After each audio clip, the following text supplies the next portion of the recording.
the people working on this curriculum have really been developing it for 2.5 years. It seems to me like it's kind of counterintuitive that the program is made without the scope of practice. We've already had more than 450 inquiries from people who are interested in applying. The hands-on, I guess, is where I struggle with how that can be translated into online. CSU was not in charge of or working with Prop 129. That was separately initiated. What do you think that the primary problem the VPA program is trying to solve? Hello, everyone, and welcome to a special episode of the Veterinary Roundtable, the podcast where we answer your veterinary-related questions while having some fun along the way. If you enjoyed today's episode, be sure to leave us a review on your podcast provider of choice, and if you have any feedback to offer to improve the Veterinary Roundtable, let us know. Now, before we get into introductions, we need to promote social media. We do. Right? We do. We have an obligation to promote our social media. So we got a YouTube channel where you can watch the podcast. That's right.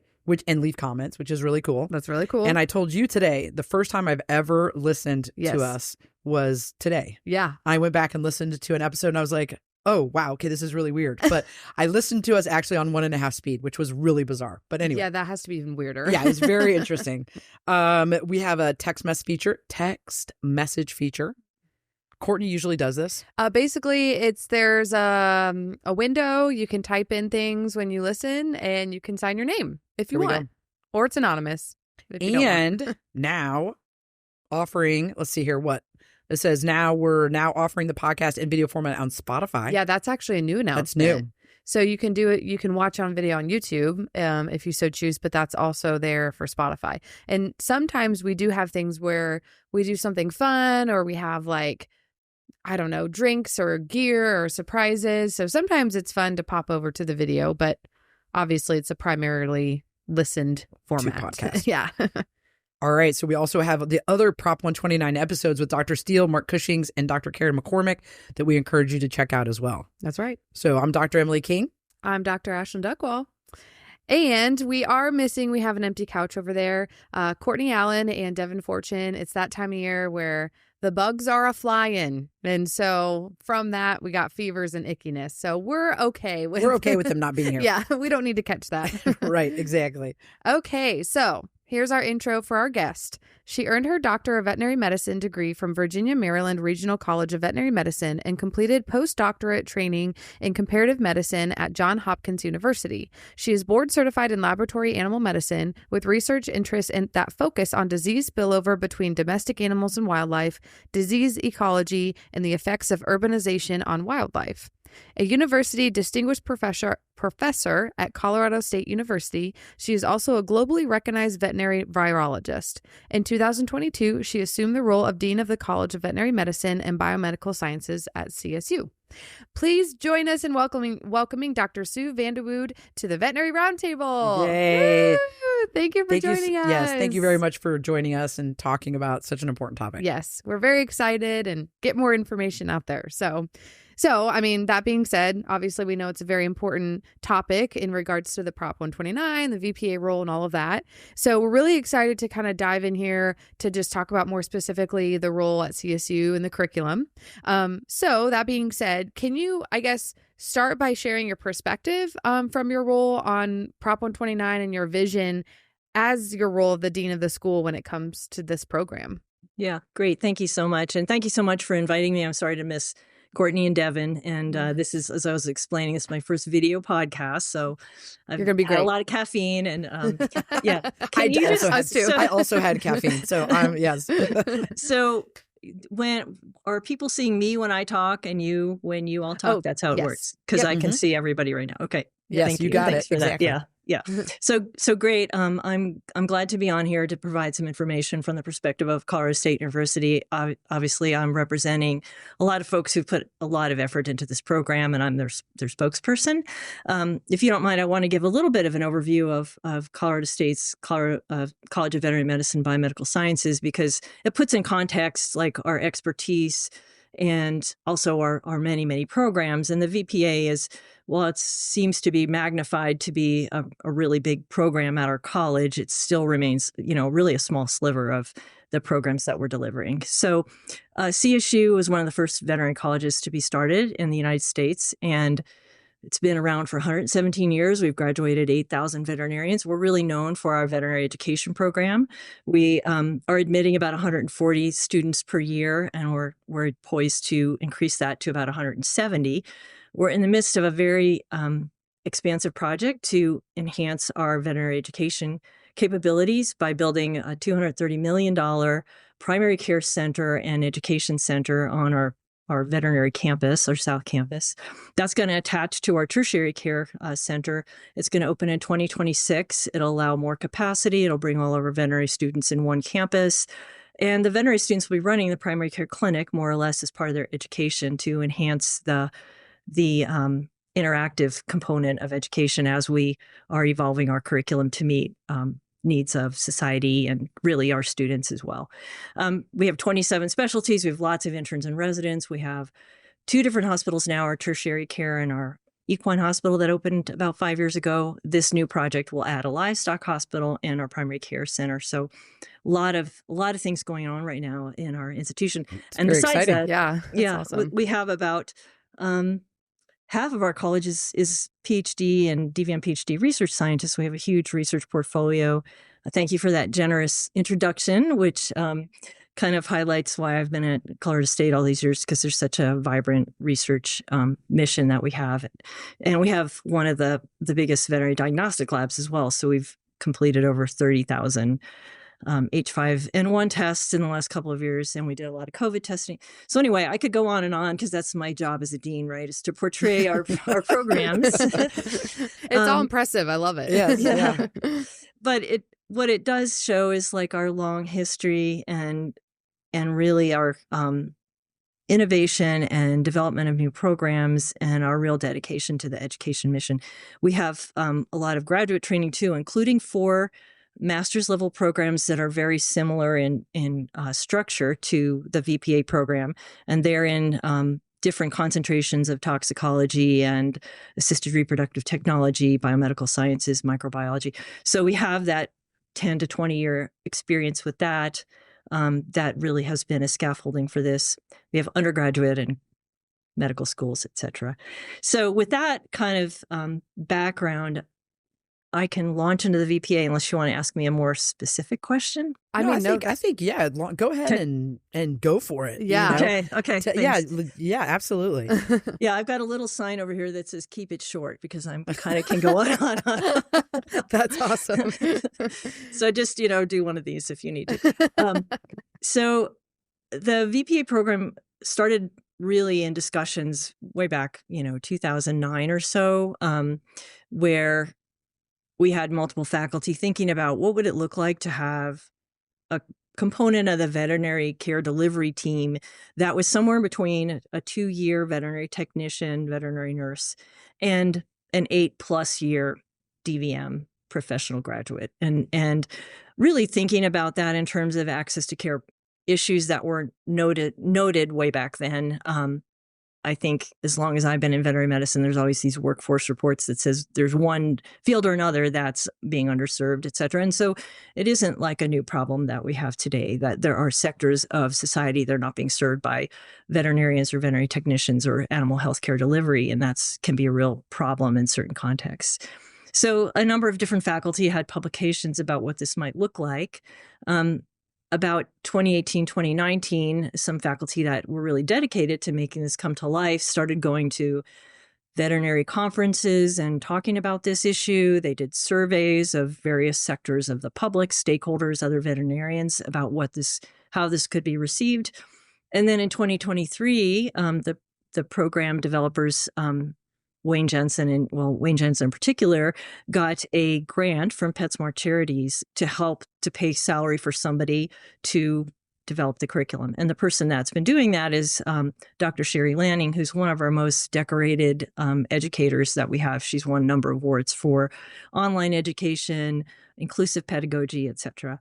So that's kind of the history of it. And really it's an innovative program similar to many of the other things that I described previously that is set to really test a new way to try to address problems that are perceived by our distinguished faculty and using their expertise to come up with a new solution. What do you think that the primary problem the VPA program is trying to solve? It's a great question. And I think generally the answer would be access to care.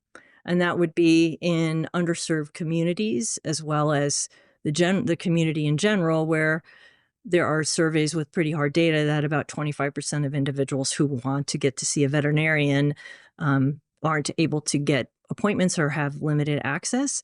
And then if you look at people with salaries under $50,000, that's almost double, like 45% of those. And then also a sector that I think isn't going to be immediately impacted by the VPA as we have it designed now is rural livestock medicine. And we've done a lot of work in the last couple of years of looking at stakeholders, veterinarians, and our students to try to find out ways to enhance the number of our graduates who go into rural medicine.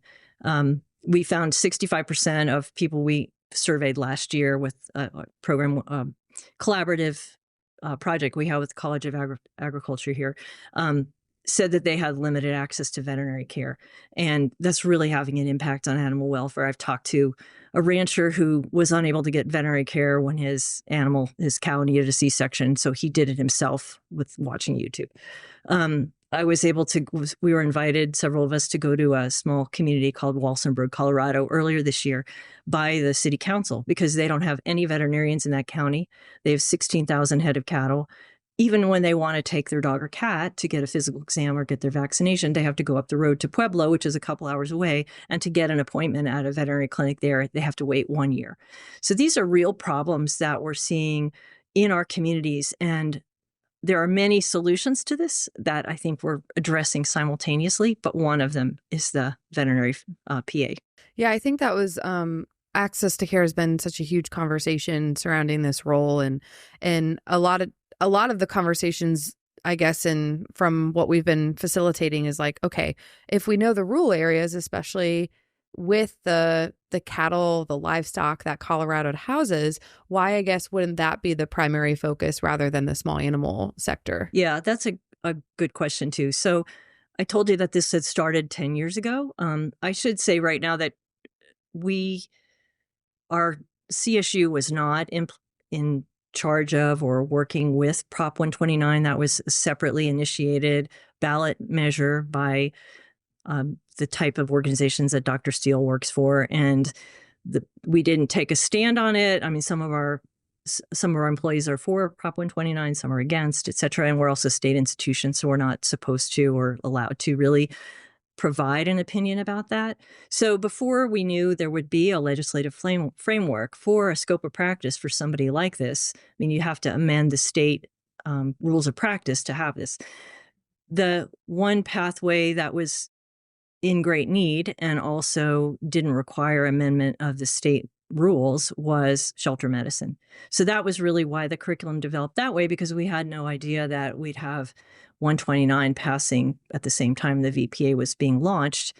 Now that there's an opportunity to work with other veterinarians in the state and the Division of Regulatory Agencies to write a scope of practice for VPAs, I think one of the next curricula we will look at is how do we serve rural communities with our curriculum. The one we have now is really geared, as you know, towards small animals. Well, so like when I hear the need and that's the push for VPA, I think myself and others go, okay, well, if we don't have veterinarians in those areas to service those clients or those pets, how is a VPA going to make a difference? Because you still have to have the veterinarian there.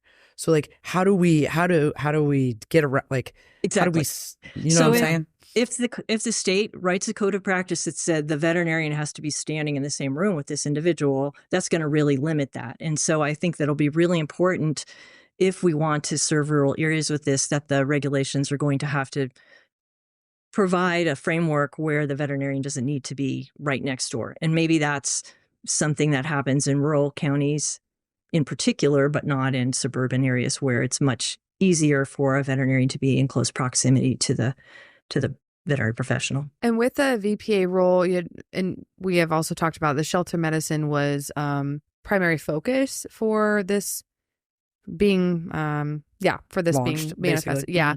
So is there going to be an incentive for having VPAs go in that area, I guess? Is like, how do you drive them? Yeah. How do you make sure that's where they're going to go if that's the need?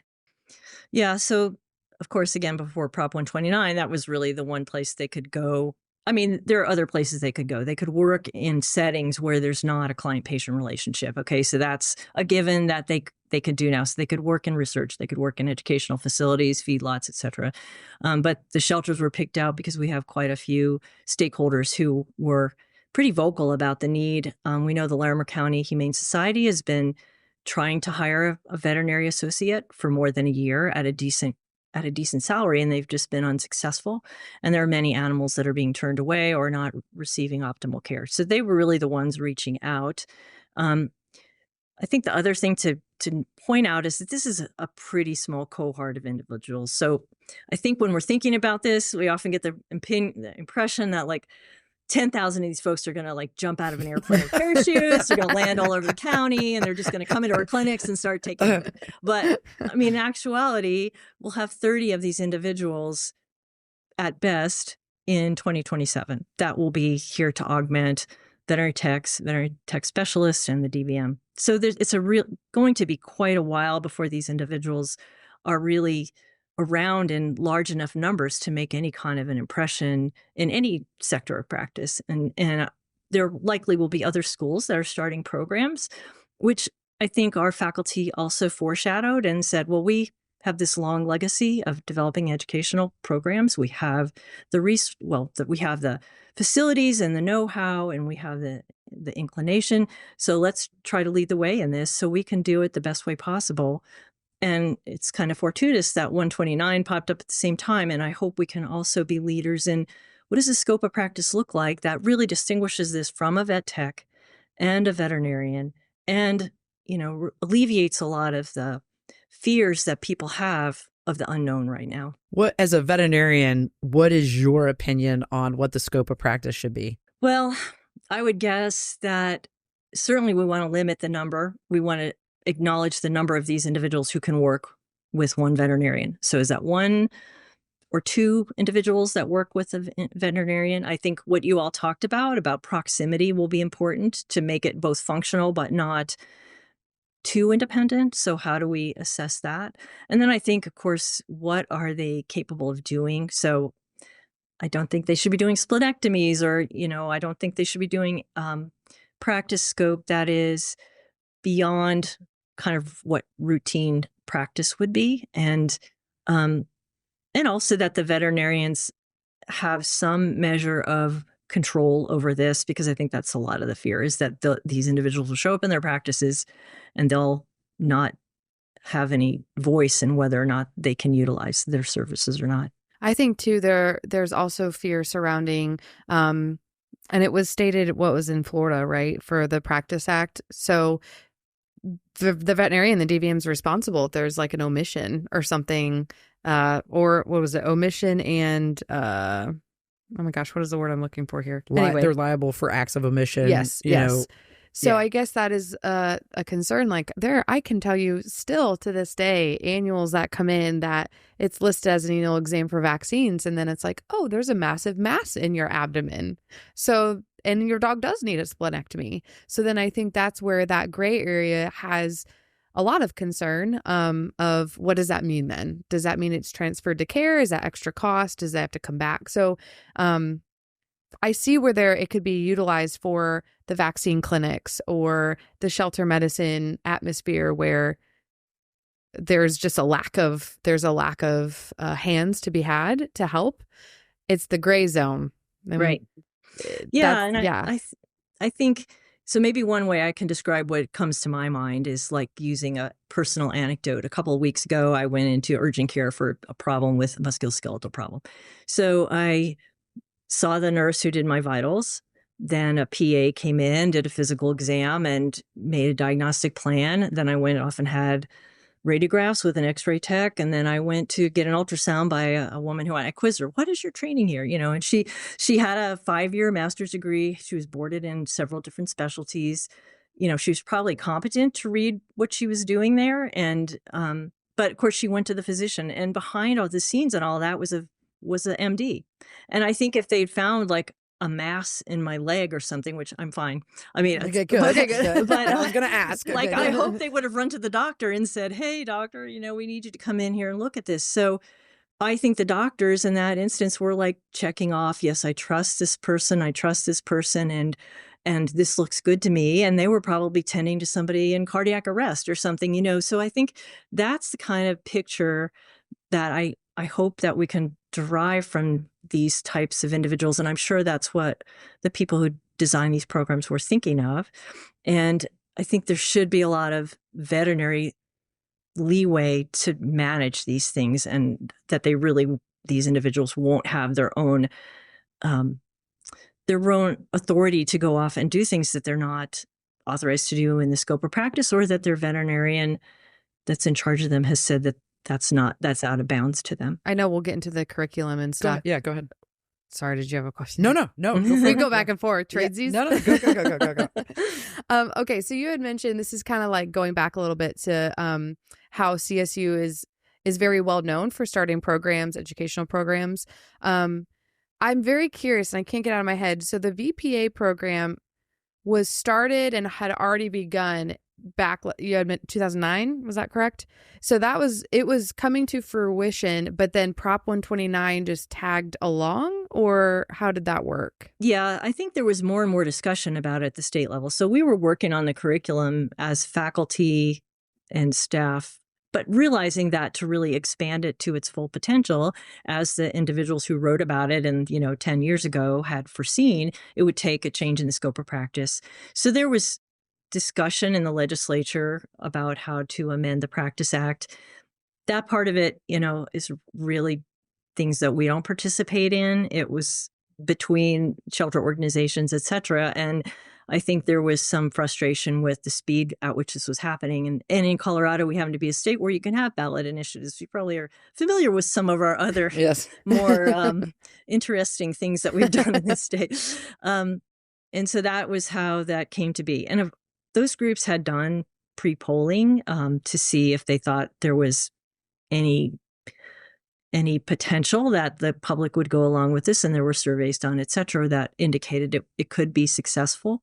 And the timing was really coincidental. Now that the people working on this curriculum have really been developing it for 2.5 years. They had to write all the standards and go through this process. It's literally 18 steps where every committee and department and deans, et cetera, have the opportunity to look at this and object to it or ask for clarification. And that has happened. And that's why it's taken so long to get to this point. And it still has 2 more steps to go through. And I think that the ballot came up really independently, but with the knowledge that CSU was working on a curriculum that could potentially then feed the pipeline of these individuals. And I think in Colorado, the Practice Act comes up for renewal every 10 years. Yeah. So I think it was just like, they know that it's coming up for renewal. Oh, we see the deficiencies and the gaps maybe. And so let's start this program. Probably highlighted it, knowing it was coming up. Right. Yeah. Right. Yeah. So you bring up the curriculum. So why don't you talk a little bit about what the curriculum looks like and kind of go through that a little bit for us, and maybe the differences between that curriculum and being a veterinarian. You do need to qualify for this program. You need to have a bachelor's degree in this, basically the same prerequisites that you do to apply to veterinary school. So you have already a whole bachelor's degree and some emphasis in the biological sciences that provides a basis for being somewhat advanced when you enter the program. There's also a requirement for hands-on interaction in a very veterinary type of setting, similar to our veterinary admissions. So really the qualifications to apply for this in veterinary students is quite similar, if not identical.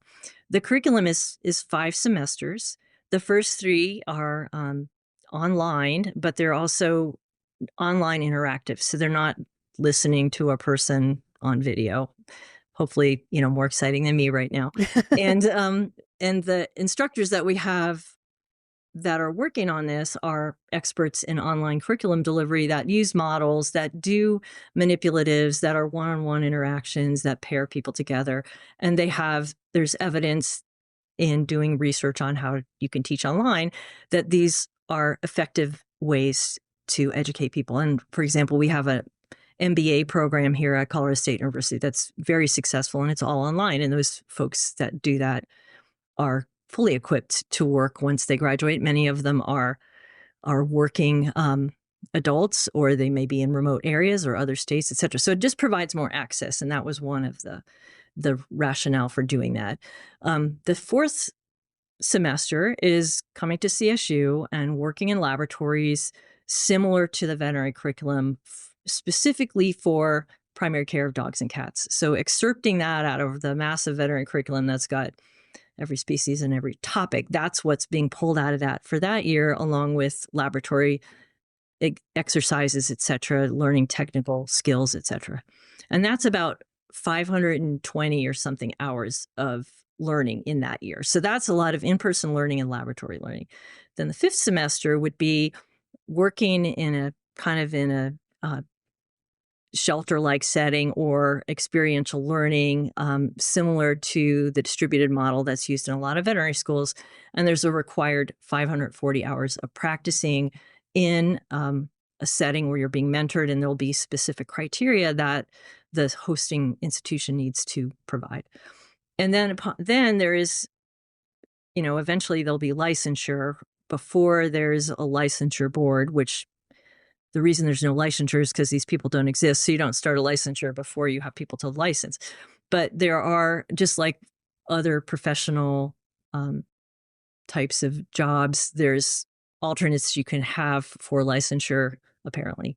That this one would be a capstone description of how you'd work up a course. It would be an examination that's delivered by the curricular, the people that are running the curriculum prior to them being employed in place of employment. And then, just like there is in veterinary, when our graduates go out into the real world, they have some period of integration and learning that happens on the job. And I'm sure it'll be similar for these folks.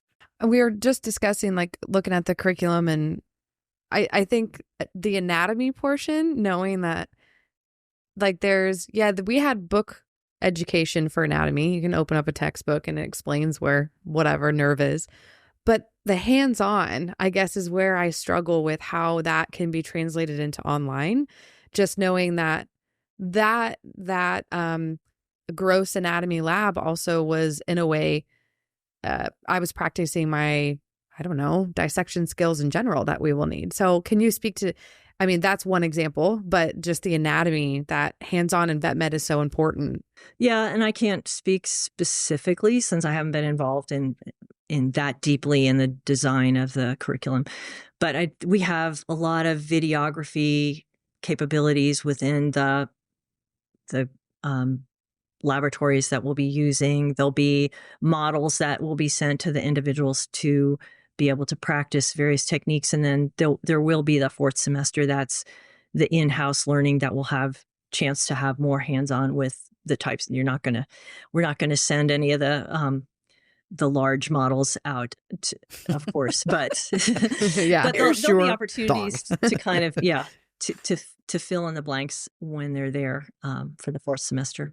When you talked about the licensure, what do you see from an accreditation perspective? With the different, you had also mentioned there are probably going to be other schools that are going to be interested in starting the program. LMU is probably going to adapt their program to be similar to yours. What do you see from an accreditation perspective? Yeah, I think when the folks who put it together at CSU were thinking about it, they really tried to be thoughtful that this kind of curriculum that they've designed might be an ideal template. That may not be the idea of the people who developed the accreditation standards, but that was the idea: is how do we excerpt or how do we apply the didactic in laboratory spaces or learnings in a way that will provide the types of techniques that will be essential for these individuals to perform. And whether, I would presume it's going to be similar to the veterinary board exam or some other type of licensure exam. Did that answer your question? Yeah. Okay. Yeah. I can kind of hear the gears turning of some of our listeners from the standpoint of when you said the application process is going to be similar for DVMs, or I guess like what's necessary to be able to apply for a veterinary school and then VPA school. How I can hear them asking now, like, how does one know whether they're going to get into one or the other? And like one of our listeners said, I tried to get into Colorado State, and we're taking this as truth. I have no idea if this is true or not, but then I didn't get in. And so I was approached about the VPA program. As an individual, does it feel insulting? Like to say, like, do you know what I'm saying? Like with some of the, I don't know. I find that kind of hard to believe because we're not even recruiting people to the program yet because it's not even accredited. So there might have been a reach out by another program. I don't know. That was that person's perception. But we have one of the largest applicant pools of any veterinary school. We have between 3,200 and 4,200 applications per year for a class of about 140. Now, of course, we admit more than that because not everybody accepts our invitation, but it's a very small number of people that are in our applicant pool that can actually gain admittance to the school. So one possibility is if you tried to get into veterinary school and you were unsuccessful, you could reapply to this. I think probably what my prediction is we're going to see two different cohorts because there are going to be people who want to go to veterinary school to have that doctorate degree, to have that knowledge, to have the opportunities to do all the different things that veterinarians could do, like be a dean or be a podcaster right. in their spare time. But I think that there'll be individuals either as vet techs who see an opportunity for career advancement or career progression, not necessarily advancement because our vet techs have a very important role too, but there's an opportunity to do something a little bit different, or just people who have a bachelor's degree who think, maybe I'd rather do 5 semesters and then go into kind of a prescribed primary care setting versus going for 4 years. And I just can't do that because I don't think I want to spend that much time, or I can't afford it, or it's not convenient for me. So I think we'll have different people applying for both.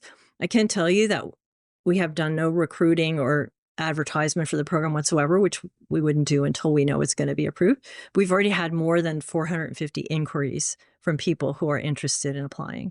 So it seems like because of all the publicity potentially around this program, that we are getting a lot of interest from potential applicants. And to your point, I think one of the things that'll be so important about this is defining the roles. And there's actually part of the curriculum for the VPA that is role delineation. So this is what a vet tech would do. This is your job. And this is what a veterinarian does that really intentionally tries to lay that out. So from the get-go, the position of that individual in the animal care team is well defined in the context of the education. It seems to me like it's kind of counterintuitive that the program is made without the scope of practice being known. You know what it just seems like, how do you know? Because we don't even know if they're going to be allowed to do surgery. What if the scope of practice says, nope, we're not going to do surgery, which would alleviate a lot of fears from a lot of people. And, I think so. In the shelter setting, the surgery might still be something that's allowable, right? And so routine spays and neuters, that particularly neuters that need to be done. It could be that the scope of practice for clinical practice is that you can't do surgery beyond, at least within a body cavity. I don't know. That's one thing that I've heard folks talk about. I think that the education they receive will still be valuable. And then maybe there becomes the shelter medicine, or the shelter medicine has an adjunct. I don't know. I'm just making things up here. Really. Or if you want to perform surgery, you go do shelter medicine. Mm-hmm. Right, you know what I mean? Like maybe that's how you drive people to those places. I mean, because I totally get the fact that there's not an owner. Like I totally understand the need and the push, and like I'm all on board with that. Like I totally understand that. That makes sense to me. The thing that doesn't make sense to me is the owner. Now I'm liable for the acts or the acts of omission of the VPA person. So then I'm like, I got enough to worry about at work. The job's too hard. Like the job's too hard as it is. Like I don't want to supervise, like directly supervise or be liable for someone else's when I could have just done it myself. And then, so I think that's what a lot of people are out there saying is like, oh, geez, just give me another thing to do, you know, kind of a thing. And I get it all for the shelter medicine. I think what happens in our industry is we have a large corporate, not a large, because when you look at it as a percentage, it's not that large. We have corporate medicine that is part of our industry that has a different set of goals, and understandably so. I totally understand that. And they need veterinarians as well. And so that drive, that's another concern of people is like, okay, the corporate's getting their hands in it and messing it all up, you know? Yeah. And I think there's just so much unknown. Yes. I totally agree with you. It's so easy to be afraid. And then you plant seeds and you have social media and all of a sudden we demonize what this could be. And that's happened, unfortunately, way more than other people standing up and saying, hey, wait a minute, this can happen, because it's just harder to really have the opposite. It's not as sexy or as well passed around on social media if you say something that's not as controversial. But I think that it's really important for whatever the components of Prop 129 become. And that, again, that is the way that works, is that the state of Colorado Division of Regulatory Agencies, they have a committee, and this is what I understand from really kind of second or third hand, but they are going to then develop the scope of practice, which will have a public input period. And I think that's where we're kind of focusing at CSU right now, is to talk to faculty. Do we want to have recommendations from our institution? Can we work with other professional organizations to come up with consensus? And that's also a big concern or interest area of the folks who are designing the curriculum, because they also want to make sure you can train somebody to be responsible and to be like actually being an asset, not a liability. And whatever that scope of practice ends up being, then that will modify the curriculum to fit that. So it's almost like the VPA that's currently being produced was a guess at what might be a useful trained person scope of in practice. a shelter. Yeah. But once there's sense. a scope of practice defined, then you go back and modify it. And that happens all the time. And we're changing our veterinary curriculum now. So we'll have time to ease into this to make sure that the curriculum and the training these individuals receive matches what it is that they're being asked to do and what they can do that is helpful to their employers and to society. So will you, because a lot of people we've talked to had said like they'll be very well trained, similar almost as much as a DVM. So how then do you, I guess, we talked about the surgery aspect. Do you like literally take both curriculums side by side and then adjust from there? Like what's going to be the stark major differences from the DVM to VPA, where I think we've said it before, why wouldn't people just be the DVM then? Is it for the sake of they couldn't get in? I'm not sure. I don't know. Right. So it'll be certain sectors of the DVM curriculum, in this case, primary care for dogs and cats. So biology, diseases, infectious diseases, elective surgeries, that is taught, dentistry, that's taught to veterinarians. That's been kind of pulled out. Well, that's an adequate curriculum to learn that. Let's take that out and make it a subset of the training. These individuals can't go do anything with a horse. They can't, they're only trained to do a certain set of things, and also to recognize when it's out of their hands, that it's out of their wheelhouse, to be able to manage that. And then what do you do then? I see. Okay. Yeah. You had mentioned that it'll be for bachelors, people who have a bachelor's degree.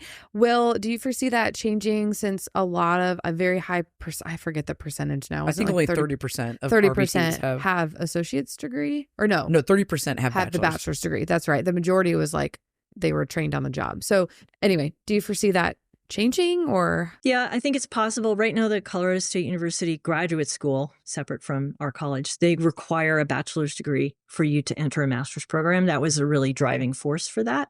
And also the accumulated knowledge that's gained during that 4-year period with all of the required experiential facets, I think is really important, so that because it is only a 5-semester program and there's a lot of responsibility at the end of it. But in addition to reconsidering the curriculum to be aimed at some other sector where access to care is important, there'll be opportunities to see if there can be other types of credit for veterinary technicians, or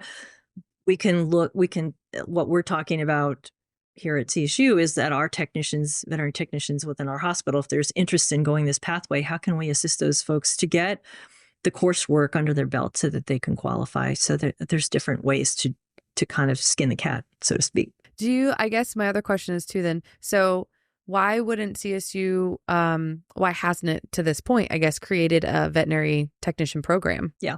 And most programs are associate's degrees. We don't offer an associate's degree. We do have 2 formal memorandum of understanding with different colleges that are offering associate's degree for vet techs. We're trying to establish a couple more with colleges in state of Colorado, and we're doing externships. I think we have more than a dozen veterinary techs right now in our that we're helping to train. We are also looking at how can we accelerate if our vet techs maybe don't have an interest in PA, but they want to get a vet tech specialist. That there's a lot of experience and independent motivation that's required for that. That's a little harder to multiply at as much of a rate as a didactic and laboratory type of degree program, because it's really self-motivating and there are pretty specific requirements. But I think really there are not enough vet techs. As some of the surveys we did last year said that the average veterinarian employed 1.8 technicians. I assume that's 2. And then, but they wanted to have 3. So 80% of them said that it's hard to find a vet tech. And that's certainly been our experiences at CSU. It is really hard to attract and retain the veterinary tech workforce. And so anything we can do to improve that is also something we have interest in, as well as, on the other end of the spectrum, how can we increase our number of veterinary students? We're also looking at internships and residencies, because there's some specialty groups that are really underrepresented and under stress for not having enough people that are doing the job. And our academic workforce is really another suffering. one. Yeah. Mm-hmm. So we're concerned about that. So we're looking, all along the pipeline, how can we assist with that? So I just want to make sure I understand correctly. Is CSU able to do something like Purdue University does, where you have a 4-year degree and part of it is a technician program? We do not have that right now. We have all of our undergraduate degrees are more kind of in the biomedical sciences. And I think that was one of in the early days of doing this, there was some consideration of having a bachelor's degree type of curriculum, but for various reasons, it just didn't look like a way we could generate that. I don't know the details of it, but it was at some point the individuals who were thinking about that switched over to the master's degree because they thought it could be a more effective way to train individuals. So do you foresee maybe VPAs turning into technicians, or I guess are they going to be qualified to teach in academia? I don't know. I mean, if there's thinking of all the shortages we have in our field, is this a way that I don't know. Are they going to be expanded there too? I guess I don't. What are your thoughts? I guess I would say the same way veterinarians, right? Like sometimes we end up doing things that technicians could do if that's required. I mean, in the ideal circumstance, we'd have a whole cadre of people that are all set to do exactly what we need them to do. But they'll certainly have the versatility to participate that way. They're also going to get curriculum in communication and in developing SOPs and other type of administrative roles, marking medical records appropriately. So I think there'll be lots of other ways they can contribute. And honestly, we're going to be hiring some individuals to work in our new primary care hospital when it opens up. And I think a well-trained VPA could be a great contributor to that educational process. And our vet techs right now are essential in training our students in their experiential learning in their 4th year and their practicum year, because they're just so knowledgeable. They see these students come through, and I think the ones that we are able to recruit and retain enjoy that kind of thing. Do you see DVM students with the curriculum, DVM students and VPAs competing for time, experiences, those types of things, or not because they're in a separate? Yeah, we're being very careful about that, and like the faculty that are going to be employed to train the VPAs are going to be a separate line of individuals. And we're going to make sure that we're talking to the veterinary curriculum to make sure we have laboratory time that's not going to infringe on the training of the veterinarians. I think over time, as hopefully we become more integrated, and that this becomes less of a fear type thing, and we have more acceptance of it, assuming it works out the way I hope that it does, and many of us hope and think that it will, that we can foresee a team-based approach to veterinary care delivery that includes the vet tech, the VPA, and the veterinarian, and there's like peer-to-peer learning and sharing at the same time. And I would assume there are things like that in human training of PAs and MDs where there's some coincident learning where that's efficient and makes sense and doesn't dilute either one of the curriculum. It's funny because in all of our research on all of this whole topic, there's a saying that in the human side it's a saying like MDs have that where they're like, don't train your replacement, because they're starting to use them so heavily that it's gone kind of cattywampus. It's so heavy on one side. You have one MD servicing so many, because again, it's access to care, on the human side as well. So you'd rather have somebody see somebody than nobody. Exactly. Yeah. So, I mean, it's a big deal.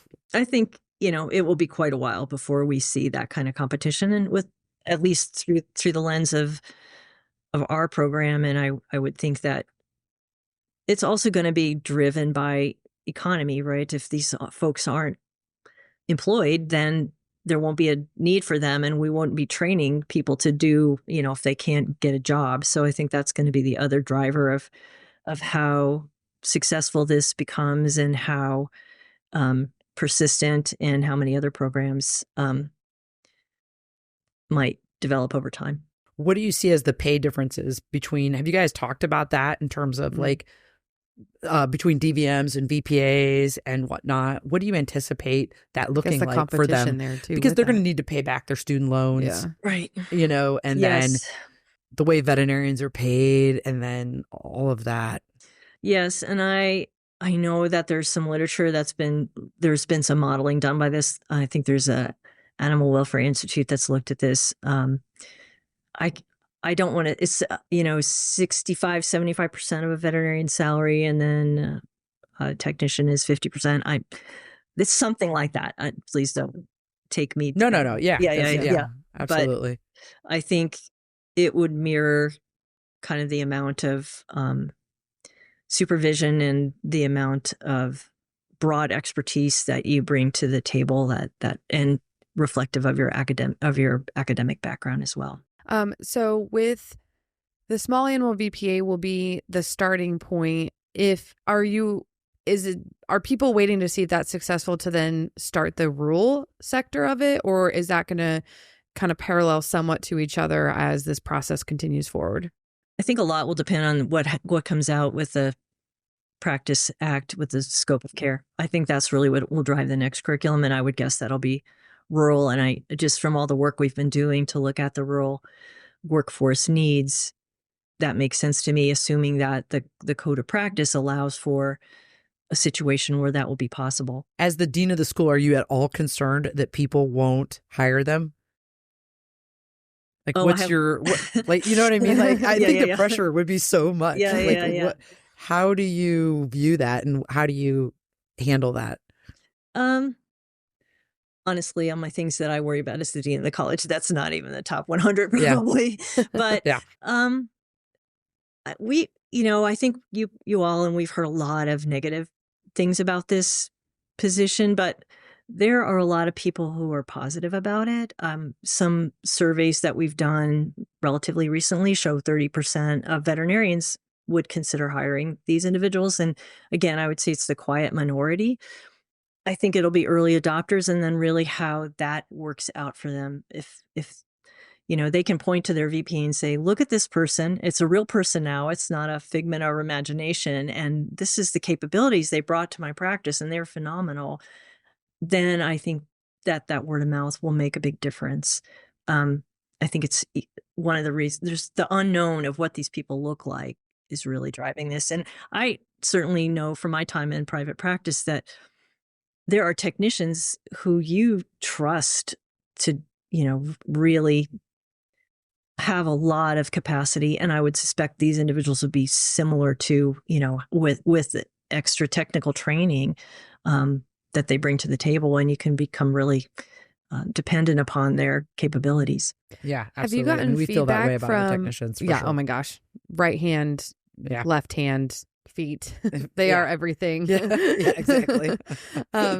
But have you gotten feedback from the technician realm as well? Like hearing what their thoughts are, their concerns are, especially within Colorado state? Yeah, I think there's two main categories. One is excite. We've heard from a lot of technicians who are like, I'm excited about this program. I want to apply for it. I see this as a career opportunity for me. This is what I would really have loved to have done with my life.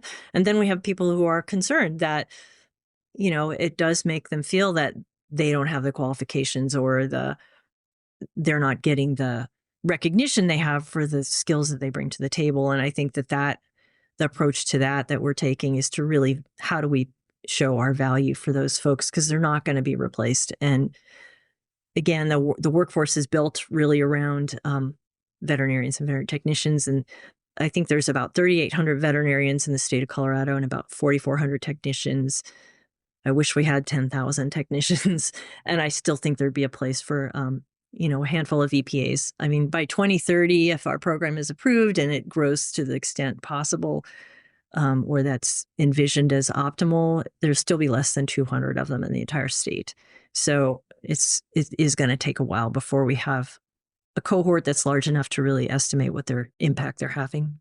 And those students, really right now anyway, the only place they can work is Colorado, right? Right. The only place they could work as a VPA, I suppose. As a VPA, doing the kind of, in a clinical client-patient relationship. Right. It depends on the state. I mean, they could go to other states potentially and work in shelters. And there may be states where there's enough leeway in their practice act that they might be able. I just had a very interesting conversation with some folks visiting us from a Diné College, which is a Navajo college, and wondering about their scope of practice and their regulatory framework. And a VPA, they were really excited to think about how this kind of position might be a real potential utility to their communities, because they may not have the same scope of practice issues. So I think that was an interesting thing to consider. Yeah, that is interesting. Yeah, absolutely.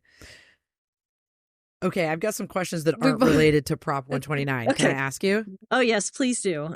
Okay. So as a dean of the College of Veterinary Medicine, what do you think about the new schools that are being added? So like the 13 new schools that are being added that don't have a place like where the students have to go out to private practices, if you will. Model. What's your vibe on that? Are you at all concerned that the experience that they have is going to be so variable between practices, or how do you view that? Yeah, is that what you guys opinion? do? You guys don't do distributed model. No, we have a vet teaching hospital. We have the tertiary care, and then we'll have the primary care. So we have distributed to some extent. We have a very small, relatively small footprint for our community practice, which is primary care. We have a lot of distributed model at shelters or at private practices. Yeah, I think that our model is kind of a thing of the past, because it is so expensive to build and manage a hospital, and you can't help but have impact on the tuition and the cost for the state. That's what I was going to ask you next. Yes. Okay. Yes. Okay. So Right. Keep going. Yes. Okay. Yes. So that's why these distributed model schools have cropped up. Plus, they could offer a really great opportunity if you have a private practice that's really dedicated to the teaching, and they are punching all the check marks that are needed for a quality education, then that's certainly, I mean, there's enough of those folks have been graduated from schools that have been around for 20 years that we know that those students can graduate and do quite well. I think some of the concerns, and this is really more from hearsay and me being at conferences, is now new schools hiring faculty that are representative of the curriculum that needs to be taught is a real challenge. And I think there are some solutions people are looking at that way, but how do you attract faculty that can deliver the quality curriculum? And then the resources that would have been generated or would have been dedicated to running a veterinary hospital are now dedicated to having personnel who go to all these sites and make sure that the experiences are worthy of veterinary education that is required or desired for optimal outcomes. So, and the number of practices that might fill that niche seem to be like they're going to be vanishingly small. So we've actually had inquiries from some of these schools and from other schools that have don't have that distributed, or don't have an in place hospital, about whether we could manage to train some of these folks at our hospitals, which we can't right now, but when we build our new hospital and we get kind of situated there, maybe 10 years down the road, we'll be able to offer that to other veterinary schools. So I think it's, there's so many changes right now in our profession, the corporate angle, the changes in curricular development, the stresses on workforce, the kind of changes in the demographics of where our profession live. And there's just a lot of change. It's hard to predict what the future is going to look like.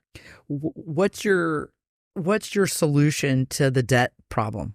So one thing we're working on here is to just spend a lot of effort in philanthropic and other means to raise money for scholarships. So last year we were able to give nearly $2 million in scholarships, and we're starting to model what would be optimal amount of scholarships for our to give that would alleviate all the need of the individuals that we're admitting, because truthfully, it's very unlikely the tuition is going to go down. So I think that's one way to manage it. And any of your listeners out there, like, the dream would be we would get a gift of $1 billion, and then we could use the endowment to just have anybody come here without having to pay. So that sounds like a dream. That sounds like a dream. A really nice dream. Flash my number across the bottom here in case in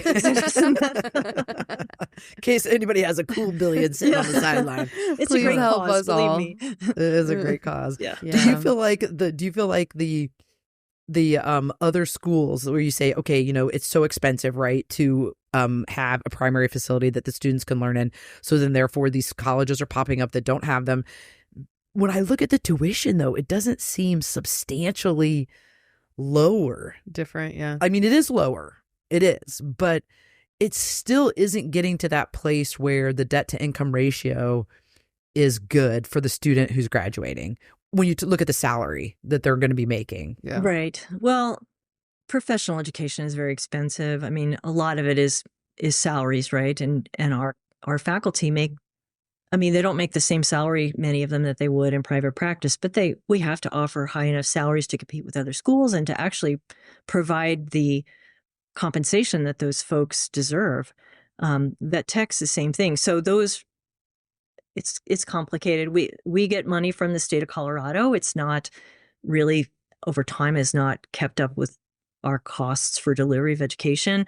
And it's a very veterinary school specific formula that provides the amount of resources available to build the buildings, to hire the personnel, and then to deliver the curriculum. So it's definitely not a money-making proposition in almost any case. And it just depends more and more. It's how much will the state provide and how much will the community provide as a basis for that can offset the tuition costs. Are you at all worried about the AVMA commissioned report that says we're going to be overstaffed with veterinarians? You're like, I'll believe it when I see it. Yeah, I'm more like that, to be honest. I mean, I've been in this profession a long time. And like I said, except when we had the Great Recession and there was more worry about employment, I think there's always been a need for veterinarians. Our employment rate tends to be like 5 to 10 times lower than the general public. So right now it's 0.7% or something like that. So if you are a veterinarian and you want a job, you'll get a job. Our graduates are getting 2 to 3 offers a piece at salaries that sometimes rival our faculty, and they're getting bonuses. And that's some of the good that I think the corporatization has ended up providing for our profession. That plus a lot of veterinarians have sold their practices at quite handsome dollars for corporate. So the economy of our profession is changing quite substantially. But I think we're getting to an inflection. There's evidence that kind of maxed out what people can afford to pay, and that's making the access to care issues more difficult. And there's a lot of questions. We are trying to have other innovative solutions for that face us today and potentially into the future. We always say it's this big wheel of money, debt. Who's going to solve the problem? How are we going to solve it? Yeah. It's just snowball. Yeah. It snowballs. It's just all around. There's like no stopping it. Do you care if I keep asking you a few more questions along That's those? fine. I probably have to jump out around in about 10 minutes, if that's okay. Okay. Yeah. So do you feel like faculty, how do you feel like you address the faculty issue? Because we even hear that here in Indiana at we Purdue. do. Like they don't have an ophthalmologist. So an ophthalmologist has to come in from private practice to teach them. Yep. What do you see as the solution to getting people into those institutions? I had such great professors when I was in vet school. I mean, we didn't have to worry about not having people. We had everybody. How do we do that? How do we get them back to that place? Well, I think it's a special kind of person who wants to be in academia. I think you want to like to, be educating students. You want to be contributing your knowledge back to the next generation, or you want to be doing cutting edge research to solve the problems for things we don't know. And you want to work with other faculty that are maybe in different disciplines. And you want to have some freedom to do CE and be, go around the world and give lectures in your area of expertise. So I think we try to really have an environment where faculty have the independence to follow their nose and do things like create a new curriculum, or, to be doing new types of procedures, or trying new solutions, or testing biomarkers or whatever.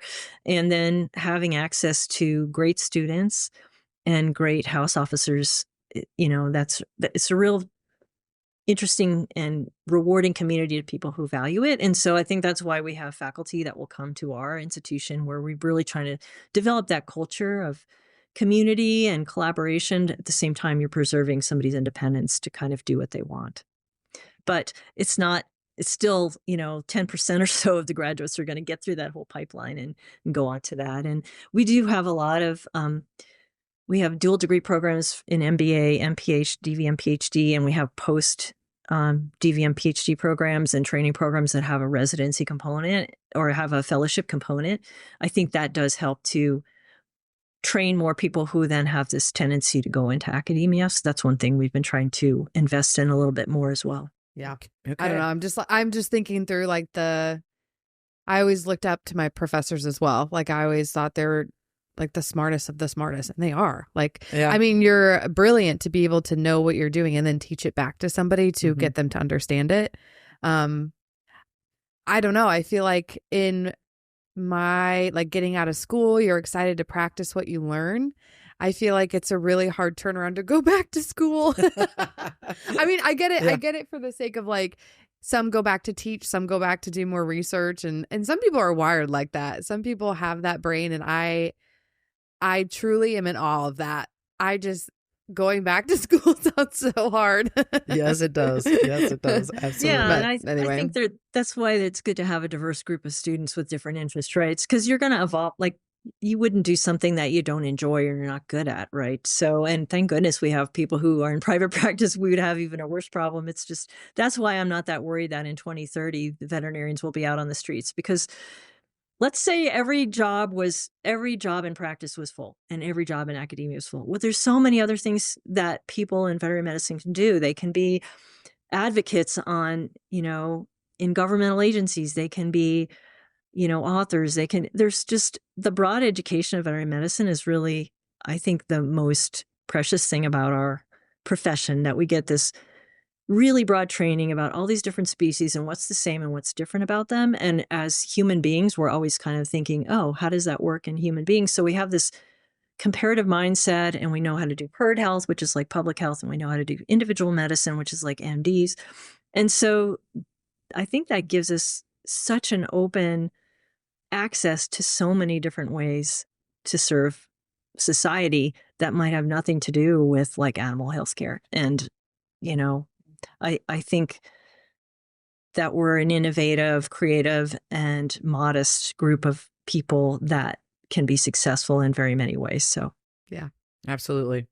Well, one of the things that we always end the podcast with is to always ask for final thoughts. Mm-hmm. So share with us one final thought or one takeaway that you would like to share in regards to maybe, you know, Prop 129 or maybe, you know, just veterinary medicine in general. Is there something that you'd like to share as a final thought?